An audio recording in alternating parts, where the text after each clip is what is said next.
반갑습니다. 오늘은 시편 106편 말씀을 함께 나누겠습니다. 1절 말씀 제가 읽을게요. 하늘의 여호와를 감사하라. 여호와께 감사하라. 그는 선하시며 그 인자하심이 영원함이로다. 누가 능히 여호와의 권능을 다 말하며 주께서 받으실 찬양을 다 선포하랴. 고난의 이유를 알면 감사한다. 라는 제목으로 말씀 나누도록 할게요. 드디어 시편 4권의 마지막 시편입니다. 시편이 총 5권이 있다 그랬죠. 모세오경 형태를 빌려서 시편이 기록되고 있는데 그중에 4번째, 아마도 이 4번째는 민수기에 해당되는 내용이겠죠. 우리가 읽는 이 시편 이제 106편은 찬양시로 분류가 되고 표제는 없습니다. 할렐루야로 시작해서 할렐루야로 마무리되는 찬양시예요. 그렇다면 무엇을 찬양하는 것일까?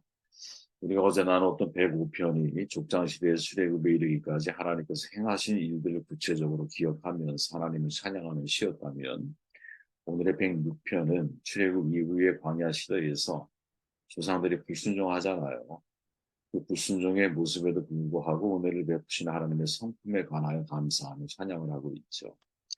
저는 인간은 망각의 존재라고 생각을 해요. 모든 것을 다 기억한다면 좋은 것도 있겠지만 나쁜 것도 얼마나 많아요. 불행한 과거들이 내 머릿속을 떠나지 않아. 그럼 얼마나 고통스러운 시간들을 보내게 될까요?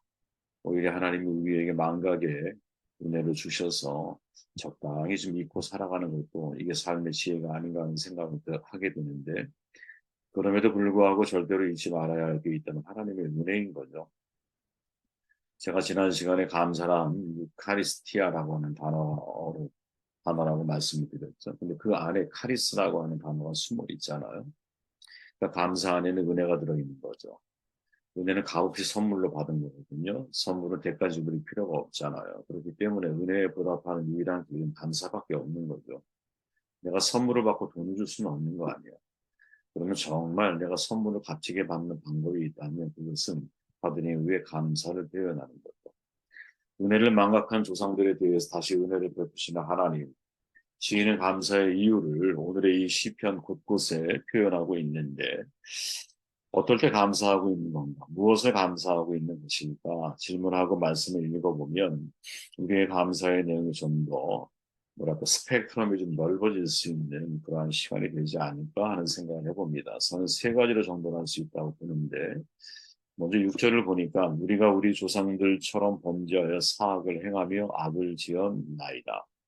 우리의 조상들이 애굽에 있을 때 주의 기이한 일들을 깨닫지 못하며 주의 크신 인자를 기억하지 아니하고 바다고 통일해서 거역하였나이다. 고난의 이유를 알면 감사할 수 있다는 거죠. 제가 오늘 이것을 중요한 제목으로 삼았는데 이제 삶이라고 하는 것은 고해라고 하는 인생은 고해다라는 표현처럼 고난을 피해 살아갈 수 있는 사람은 없다고 봐요. 인생이 만약에 고난이라면 역경지수가 높은 것은 인생을 살아가는 데서 매우 큰 도움이 되죠. 인생은 고해이고 역경지수가 높아지려면 고난을 제대로 이해하는 훈련을 우리가 해야 하는 거거든요. 이것이 나에게서 기인된 것인지 하나님에게서 기인된 것인지 이게 거쳐야 훈련의 과정인지 마치 요셉처럼 말씀으로 나를 단련해야 할 과정인지 아니면 나의 죄에 대한 대가 지불인지 이런 모든 것들을 우리가 좀 정확하게 이해하고 파악할 수 있을 때 어떠한 고난과 고통 속에서도 우리는 감사를 선택할 수 있다라는 거죠. 지금 시인은 현재 상황을 47절에 보니까 이렇게 말하죠. 여호와 우리 하나님이 우리를 구원하사 여러 나라로부터 모으시고 바벨론 포로기 그 이후의 시기에 기록된 탄식의 상황이거든요. 포로로 흩어진 이스라엘 백성들을 다시 모아서 회복시켜 달라고 간절히 하나님 앞에 바라고 있는 것 같아요. 그 상황을 시인은 절망의 늪에서 울지 말고 내용을 읽어보면 원망하지 말고 포기하지 말고 감사로 받아들여야 한다라고 고백을 해요. 근데 여기 첫 번째 중요한 감사 원리가 등장하는 거죠. 우리가 우리의 조상들처럼 범죄하여 사악을 행하며 악을 지었나이다. 이 고백을 보면 시인은 포로 생활이라고 하는 것 이것은 단순히 국제적인 문제가 아니다라고 해석을 하고 있는 거죠. 정치적인 문제가 아니라는 거예요. 문제의 근원은 여호와께서 정하신 말씀대로 우리의 조상들이 살지 않고 범죄하고 빗나가고 게다가 악하게 행동했다라는 거죠. 그 결과로 주어진 것이 바로 이 포로의 삶이다. 이렇게 이해하고 있는 거죠. 고난의 이유를 명확하게 이해하고 있다는 거예요. 저는 여러분 고난의 이유가 명확해지면 감사가 쉬워진다고 생각을 해요. 지금 시인의 입장에서 처음에는 이게 시인이 지금 어떤 상황인지는 몰라요. 예를 들어 옛날부터 같이 포로기의 과정을 다 지나온 사람인지 포로기에 태어난 사람인지 잘 몰라요. 하지만 시인의 입장에서 이 포로기에 대한 해석은 이 고난이 억울한 고난이 아니라는 거예요. 조상들의 잘못을 기인한 거라고 이해를 하고 있는 거예요. 여러분 잘못에 대한 대가 지불 이건 억울한 일이 아니라 오히려 감사한 일 아닐까요? 우리의 인생에 여러분 내 삶의 정의가 실현되어진다는 것을 불평할 것이 아니라고 보거든요. 인간보를 말하려고 하는 게 아니에요. 우리 안에 내가 내 스스로 좀 바르고 의롭게 살아가려고 하는 마음을 가지고 있다면 나의 잘못에 대해서는 내가 책임을 지려고 하는 자세를 갖는 것이 훨씬 더 이게 그리스도인다운 선택이고 그리스도인다운 마인드라고 저는 보는 거죠. 하박국 선지자 매우 특별한 사람이거든요. 왜 특별하냐면 이스라엘의 멸망 전후에 등장한 많은 선지자들이 있었잖아요. 근데 그 대부분의 선지자는 어떤 메시지냐면 하나님의 심판에 대한 경고성 발언을 선포를 해요. 근데 하박국은 하나님의 심판을 감사로 마무리하고 있거든요. 하박국서 고뇌하는 선지자와 하나님 사이의 은밀한 대화의 내용이 구석에 기록되어 있어요. 1장은 그 대화가 시작이 되고 2장에서는 이 묵시를 기록해라라고 하는 여호와의 명령을 듣게 돼요. 그리고 이제 대화식으로 애가식으로 5개의 이야기들이 구석에 기록되어 있죠. 그리고 유명한 고백을 남겨요. 오직 의인의 믿음으로 말미암아 살리라. 하박국 2장 4절의 말씀이죠. 그리고 이어진 3장은 장엄한 찬송시로 절정을 이루는데 그렇다면 이때 2장에서 하박국이 말하는 오직 의인은 믿음으로 말미암아 산다라는 말의 의미가 뭘까 생각해 보면 하나님의 심판을 믿음 안에서 감사하는 것. 이 굉장히 다른 시각인 거죠, 여러분. 많은 선지자들은 하나님의 심판에 대한 경고성 선포를 이야기하고 있다면 하박국은 하나님의 심판을 감사로 받아들이고 있는 입장이라는 거예요. 예를 들어 하박국 3장 16절 너무나 잘 아는데 우리에게 잘 알려진 말씀이에요. 내가 들었으므로 내 창자가 흔들렸고 그 목소리로 말미암아 내 입술이 떨렸도다. 우리가 치러 올라오는 환난날을 내가 기다림으로 썩이는 것이 내 뼈에 들어왔으며 내 몸은 내 처수에서 떨리는 도다. 비록 무화과 나무가 무성하지 못하고 포도나무에 열매가 없으며 감람나무에 소출이 없으며 밭에 먹을 것이 없으며 우리의 양이 없으며 외양간에 소가 없을지라도 나는 여호와로 말미암아 즐거워하며 나의 구원의 하나님으로 말미암아 기뻐하리로다. 너무나 잘 아는 찬양 가운데 이런 찬양이 있잖아요. 그죠? 무화과 나무 다 아시는 찬양이다. 그죠? 조상들의 잘못에 의해 대가 지불을 당하고 있는 고난일지라도 그로 인해 무화과 나무가 무성치 못하고 포도나무에 열매가 없어. 그런 삶을 살아가고 있어. 그런데 하나님으로 말미암아 즐거워하며 구원의 하나님을 기대하며 기뻐하는 것. 이게 하박국이 소유한 믿음의 아주 엑기스라고 저는 생각을 하거든요. 많은 분들이 이것을 여러분 내 인생에 좀 어려움을 당하고 내 인생에 내가 열심히 살아가는 것만큼 결과가 뒤따르지 않아도 하나님 앞에 기뻐하고 즐거워라. 하나님 한 분만으로 기뻐해라. 이렇게 이제 이 문제를 풀어갈 수 있는데 조금 더 확대해서 이 상황을 이스라엘이 그 당시에 처한 남유다 시대의 선지자니까 남유다에 속한 선지자니까 상황을 놓고 해석을 해보면 그 고난의 대가적인 상황을 하박국 선지자는 믿음으로 받아들이고 그 속에서 감사를 드리고 있는 왜? 그 고난에는 이유가 있는 거예요. 그 이유를 이 하박국은 알고 있어요. 여러분 고난의 이유를 알면 감사가 쉬워지는 것 같아요. 확실히. 고난의 이유를 모르니까 감사가 어려운 거죠. 그 고난의 이유를 알기 위해서 여러분 처절하게 하나님 앞에 왠 씨름을 좀 해야 하지 않겠나? 그런 도전을 여러분들에게 한번 던져봅니다.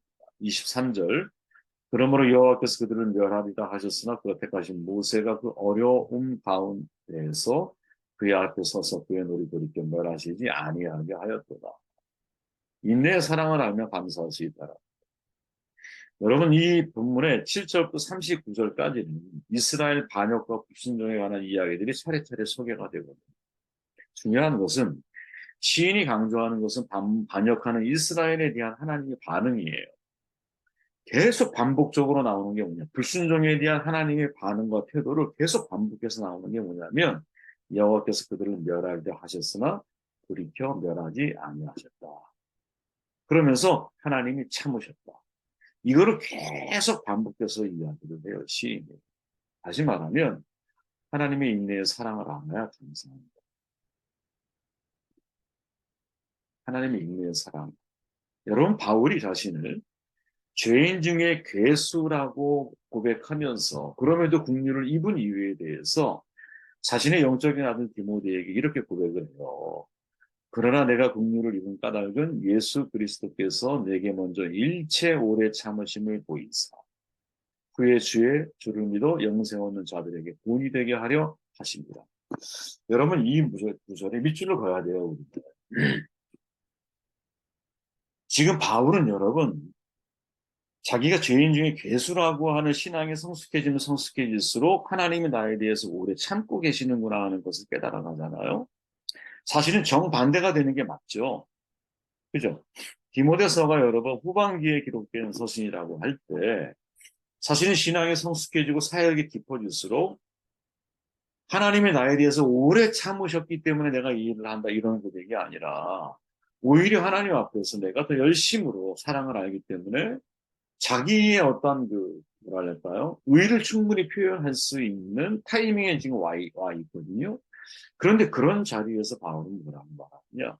하나님이 나에 대해서 오래 참으셨다. 이렇게 말합니다. 여러분, 하나님이 저에 대해서 얼마나 오래 참고 계실까요? 저는 그거를 많이 느끼거든요. 제가 제 자신을 보면 볼수록 하나님이 저를 참지 않으신다면 저를 과연 목사로 지금까지 이끌어 오실 수 있었을까? 제가 목사의 길을 계속 걸어갈 수 있었을까? 절대 참 어려운 일이다라고 생각하거든요. 여러분, 정말 은혜는 뭐냐면 하나님이 나를 얼마나 오래 참고 계시는지를 내가 깨닫는 거예요. 그게 인내의 사랑이거든요. 이런 고백은 여러분 바울만이 아니에요. 수제자였던 베드로가 이렇게 말하죠. 또 우리 주의 오래 참으심이 구원이 된 줄로 여기라. 아멘. 우리가 즉각적인 구원이 있다면 점진적인 구원이 있잖아요, 여러분. 내가 예수를 정말 마음에 구주로 믿고 입으로 고백하면 우리는 정말 하나님 앞에서 구원받은 하나님의 자녀로 태어나는 거듭난 응아하고 그냥 태어난 거야. 그런데 거기에 멈출 수 없잖아요. 성장하는 모든 일체의 과정 속에는 우리가 부모가 돼서 여러분 자식을 낳고 그 자식을 키우다 보면 뭐 기쁘고 즐겁고 행복한 순간도 있지만 사랑은 수고니까 그 수고의 과정이 얼마나 고됩니까?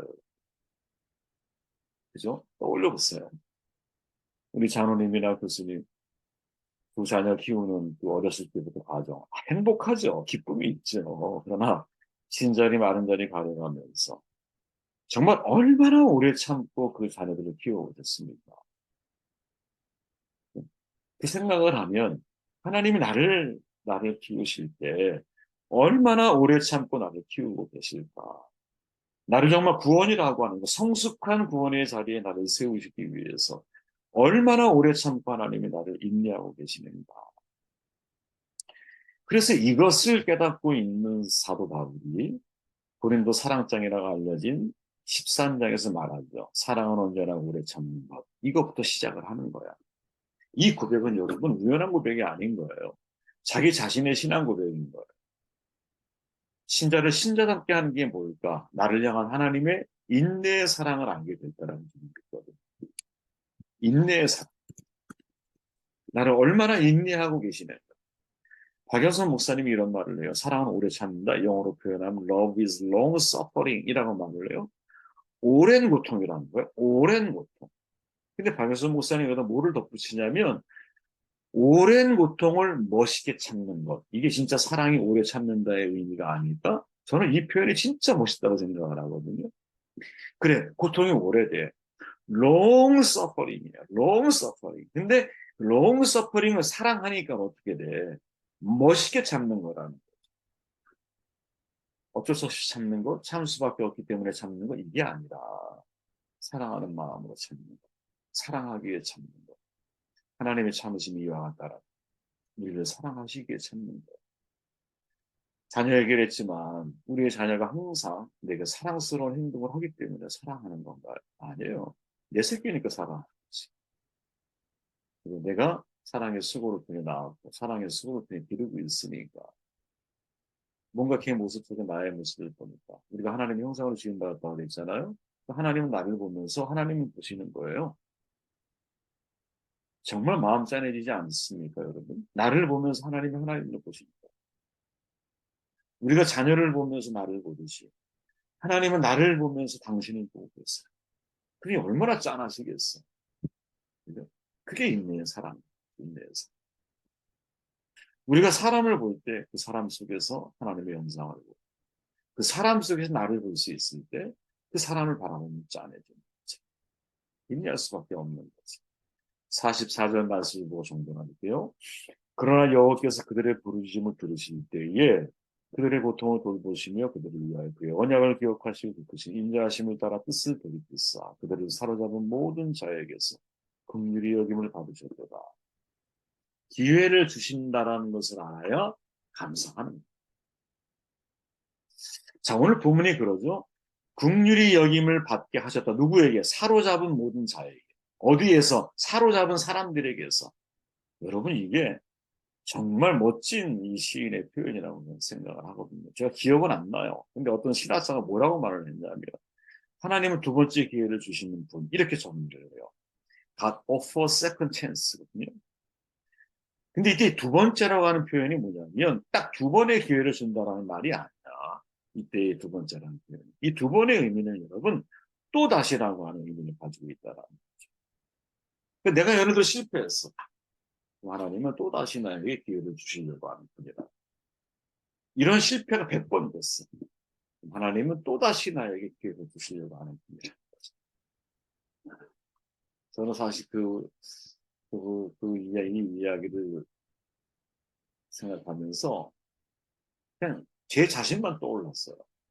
하나님이 나에게 늘 또다시 기회를 주시려고 하는 참 또다시 나에게 하나님이 기회를 주시려고 하는 것 생각할 때마다 정말 마음이 짠해요. 빌 게이츠가 미래로 가는 길에서 말하죠. 회사에 사람을 고용할 때 실패 경험이 많은 사람을 쓰겠다 이렇게 말합니다. 이유가 뭐냐? 실패가 많은 것이 그 사람 실패가 좋은 조건으로서 실패를 말하는 것이냐? 그 전혀 아니에요. 그는 지원자에게 이렇게 질문한대요. 당신 실패를 통해서 뭘 배웠습니까? 그러니까 실패를 통해 나의 삶에 레슨이 있고 훈련된 레슨 받는 게 있고 교훈을 배운 사람은 실패가 그렇고 실패가 아니라고 생각을 한다는 거지. 이게 하나님이 우리를 향한 마음이 아닐까요? 실패를 통해서 아무것도 배우지 못한다면 하나님이 나에게 주시려고 하는 기회가 무엇인지를 우리는 알 수 없습니다. 그러나 실패를 통해서 무언가 내가 배우고 정도나 실패가 내가 비싼 레슨비를 내가 지불했다고 생각하며 살아갈 수 있는 사람이라면 저는 항상 그런 사람들에게 하나님이 기회를 열어놓으셨다고 생각을 하거든요. 여러분 정말 생각해 보세요. 우리 아이 키울 때 걸음마 수천 번 넘어지죠. 그러다가 걷는 거야. 말 배우는 거 말실수를 수없이 많이 반복을 하죠. 배수건 가리는 건 하루 이틀 만에 끝납니까? 물론 희귀하게 그런 친구도 있다 그래요. 대부분은 여러분 몇 날 며칠 같은 일을 반복을 하는 거예요. 그런데 하물며 하나님 앞에 성숙한 신앙인으로 빚어지는 과정에 하나님이 원하시는 사역자로 세워지는 과정에 한 번의 실패로 그 일이 이루어질 수 있다고 생각을 하십니까? 아니라고 봐. 인간이 성장하기 위해서 반복적인 실패, 실수의 과정을 거쳐야 하는 것처럼 하나님의 사람으로 빚어지는 과정 역시 반복적 실패의 과정을 포함하고 있기 때문에 우리가 실패의 자리에 서 있을 때 하나님은 나에게 두 번째 기회를 주기를 원하는 것입니다. 성경에 쓰임하는 사람들의 거의 대부분의 공통점은요, 다 두 번째 또다시 기회를 주어왔던 사람들이다. 이 은혜가 저와 여러분의 삶